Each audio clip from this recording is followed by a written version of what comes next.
संविधान की बात चल रही है तो कश्मीर के बारे में भी पूछूंगी, क्योंकि कई भारतीय जनता पार्टी के नेता यहां पर आकर, महाराष्ट्र में आकर, कश्मीर में एक अलग संविधान कांग्रेस चाहती है, ओमर साहब चाहते हैं कि अलग संविधान जो पहले होता था। कश्मीर का मसला महाराष्ट्र में कैसे उठ रहा है, और क्या मतदान करते वक्त क्या महाराष्ट्र के लोगों के विचार में कश्मीर उठेगा कभी? क्यों नहीं उठेगा? अरे ये मराठाओं की भूमि है। जिन मराठाओं ने अटक से लेकर कटक तक भारत को एक किया था, ये छत्रपति शिवाजी महाराज की भूमि है। ये संकुचित विचारों वाली भूमि नहीं है। ये भूमि से जो वीर निकले, उन वीरों ने जो हमारे ऊपर आक्रमणकारी थे, जो मुगल थे, उनको परास्त करते हुए अफगानिस्तान तक खदेड़ दिया था। तो कश्मीर की तो बात यहां होगी।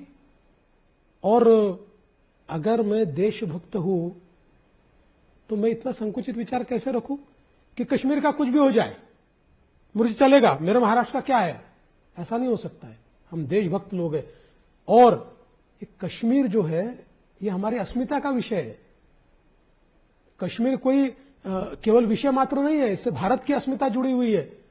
और मुझे बहुत खुशी है कि भारत रत्न डॉक्टर बाबा साहेब अंबेडकर जी का संविधान 7 दशक तक कश्मीर में लागू नहीं था। 7 दशक तक अपने विधान पर शपथ लेते थे, अपने विधान पर वो चलते थे, हमारा तिरंगा झंडा नहीं लगाते थे। लेकिन 370 के हटने के बाद लाल चौक पर जब एक बहुत बड़ा तिरंगा मैं देखता हूं तो मुझे बहुत खुशी होती है, मेरा दिल गदगद होता है। और उसके साथ साथ आप वहां तक नहीं रुकना चाहते थे, आप तो पाकिस्तान हाँ बिल्कुल वहां जा ही रहा हूं।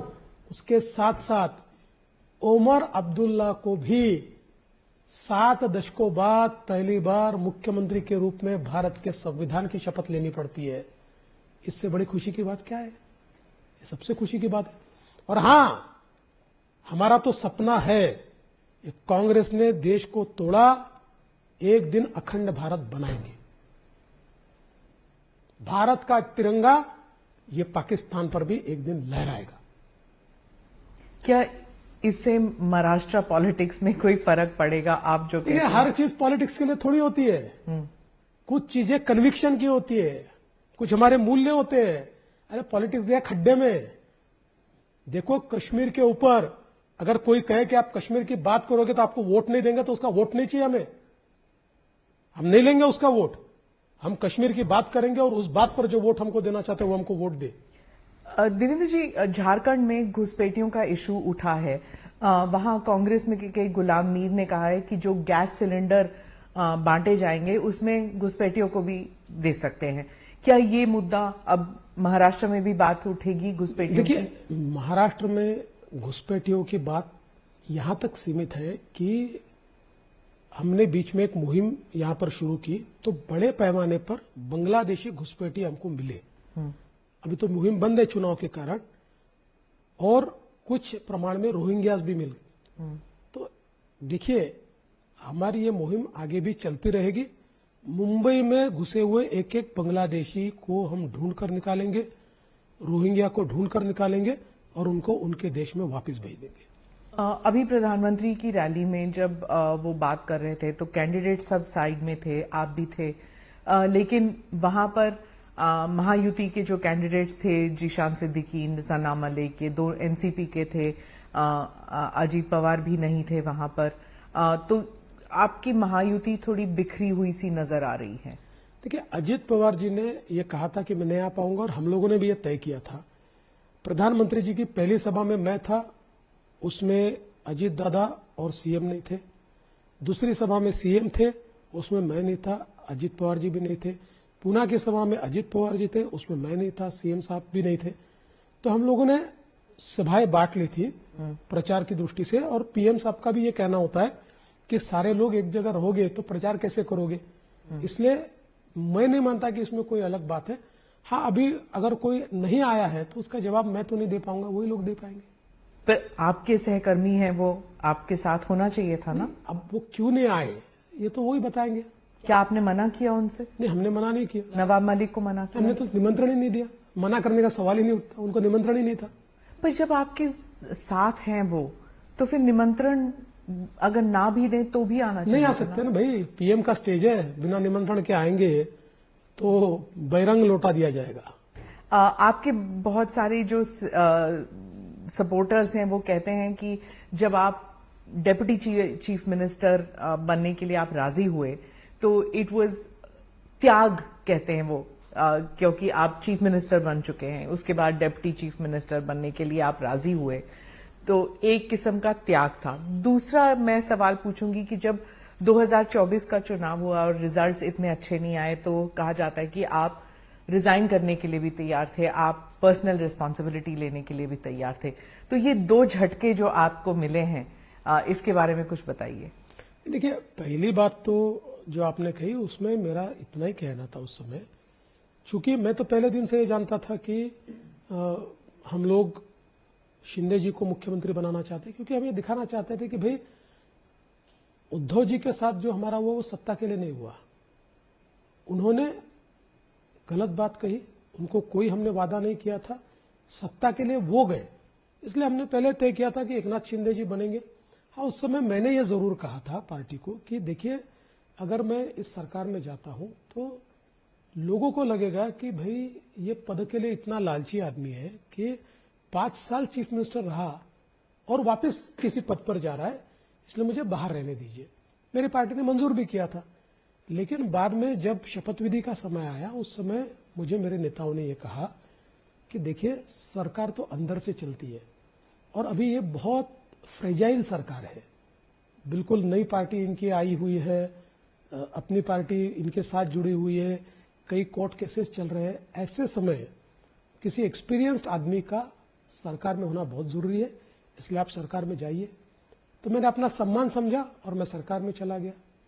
और जहां तक चुनाव का सवाल है, तो मैं ऐसा मानता हूं कि लोकसभा के चुनाव में मैंने इसलिए रिस्पॉन्सिबिलिटी ली कि नरेटिव बन रहा है, संविधान बदल दो, आरक्षण चला जाएगा, ये सारे इन चीजों का मैं आकलन नहीं कर पाया।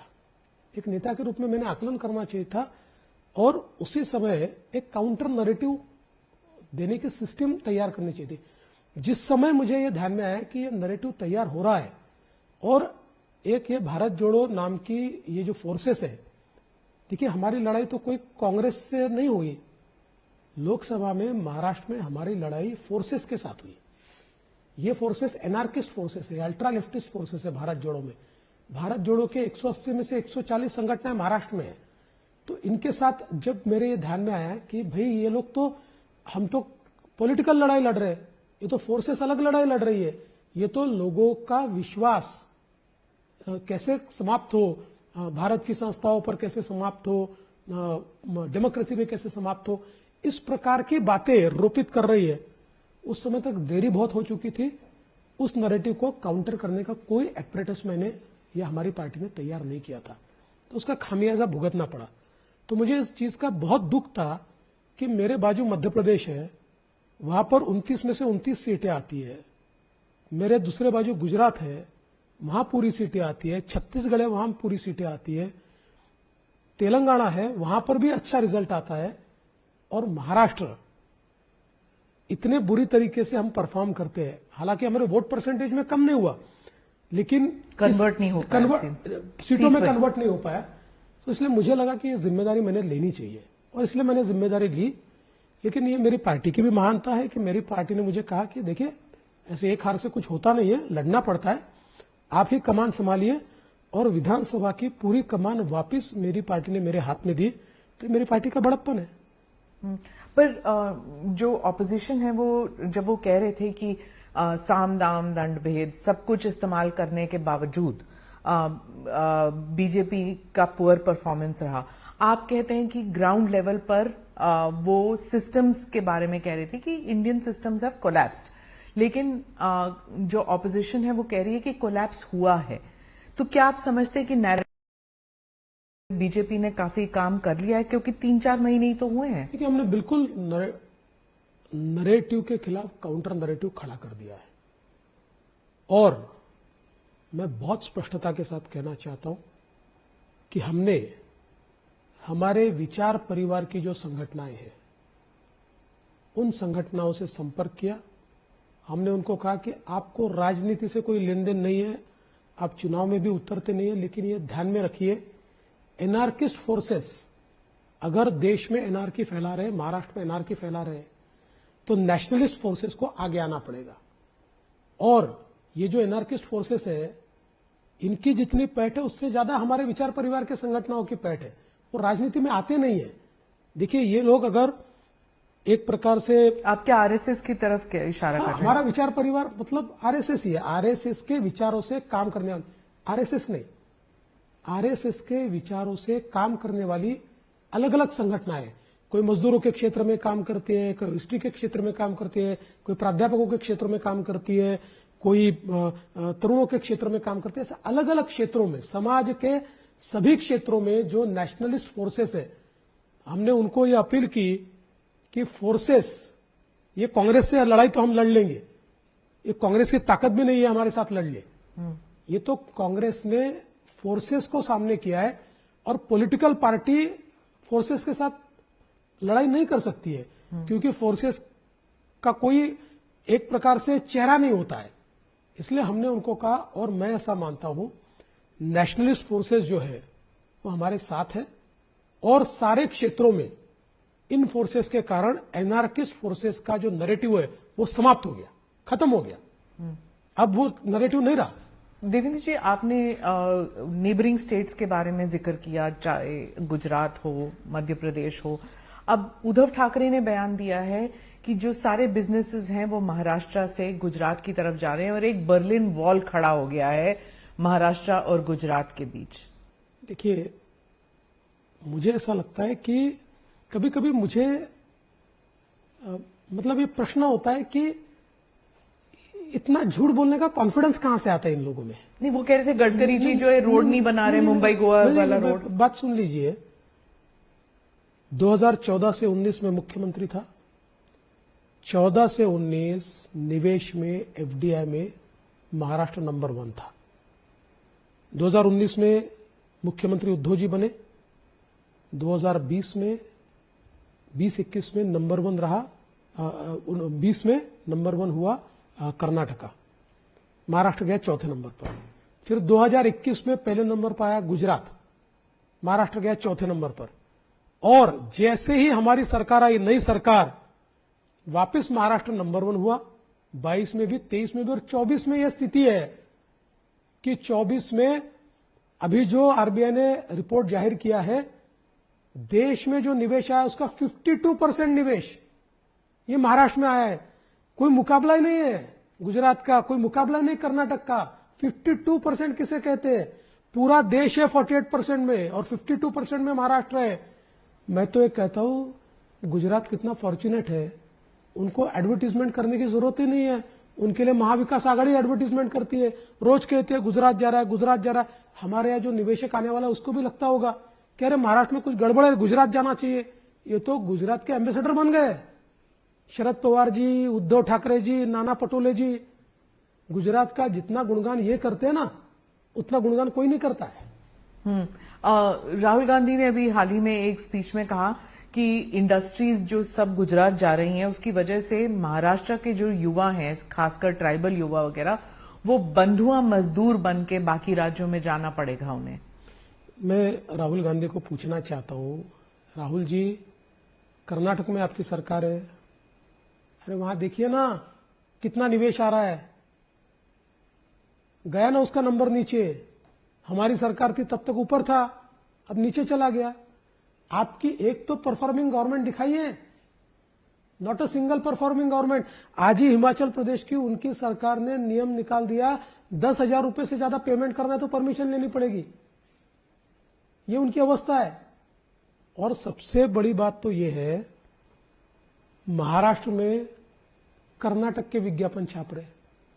महाराष्ट्र के नेता उनके इतने फेल है कि उनका फोटो भी नहीं छाप सकते। वो कांग्रेस के एडवर्टीजमेंट में महाराष्ट्र के नेताओं का न फोटो है न जिक्र है। कर्नाटक के और तेलंगाना के एडवर्टीजमेंट यहां छाप रहे। अरे भाई, कर्नाटक और तेलंगाना के एडवर्टीजमेंट छाप के महाराष्ट्र के बच्चों को कोई नौकरी मिलने वाली है? आप उनको तेलंगाना में देने वाले हो या कर्नाटक में देने वाले हो। राहुल गांधी बेसिर पैर बातें करते, उनकी पार्टी में उनको कोई गंभीरता से नहीं लेता। आप भी मत लीजिए, छोड़ दीजिए।